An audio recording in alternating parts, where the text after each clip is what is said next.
A magnitude 3.3 earthquake occurred.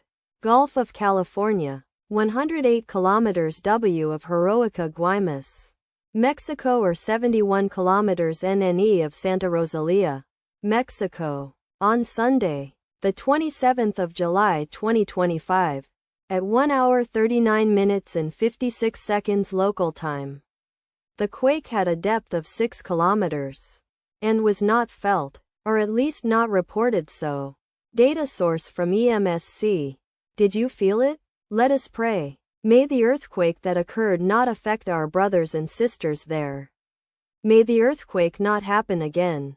And may God protect everyone. Amen.